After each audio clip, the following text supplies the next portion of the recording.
Hello and welcome to Brainy Gardener. Today, it is all about how to grow and care for the starfish cactus. Starfish cactus, also known as Orbea variegata, is a beautiful plant native to Mexico and Central America. The plant is named for its star-shaped flowers, which are usually yellow, and densely dotted with brown spots. The flowers are beautiful, but they have an unpleasant smell that completely stinks up a room. That's why it's not recommended to grow these plants in an enclosed space.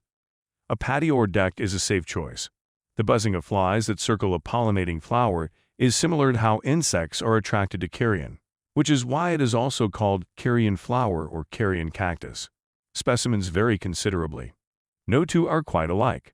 It is an easy-to-grow houseplant that tolerates a wide range of conditions, making it a popular choice for gardeners.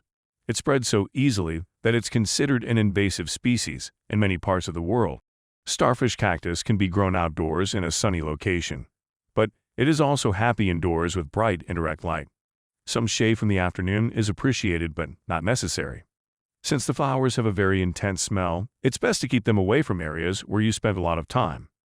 This plant needs thorough watering, but allow the soil to dry out in between watering.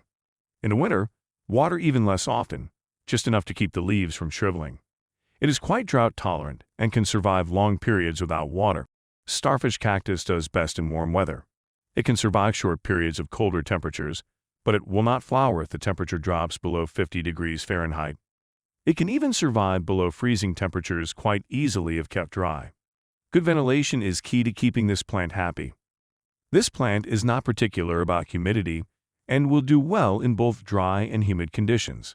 However, if the temperature is quite cold, excess moisture in the environment may cause problems for the plant. To be on the safe side, keep dry.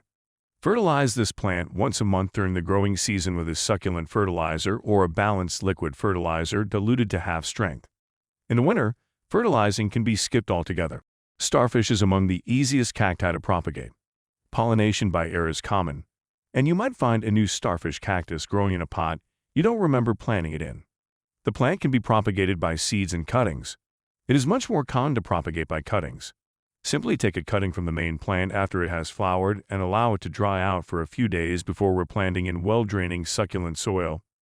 The cutting will quickly take root and grow into a new plant.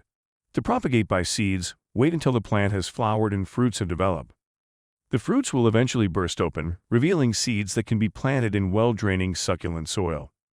The seeds will germinate quickly, and the seedlings should be kept moist until they are well established. Keep in mind that fresh seeds have the highest chances of germination, so plant as soon as possible. Starfish cactus needs repotting every 2 to 3 years. This plant can be quite aggressive and may overpower other succulents in the same container. Therefore, it's best to keep it in its pot where it can spread out without disrupting other plants. Carrion flower is not particular about the potting mix, but well-draining succulent soil is always a good choice. The plant can be easily divided when repotting, and each piece will quickly grow into a new plant. It is non-toxic to humans or animals, but the foul smell of rotting meat is a concern if you're planning to spend an extended amount of time around this plant. This plant is susceptible to mealybugs and root rot if overwatered. However, these problems are easily avoidable with the proper care, so don't let them deter you from growing this beautiful cactus.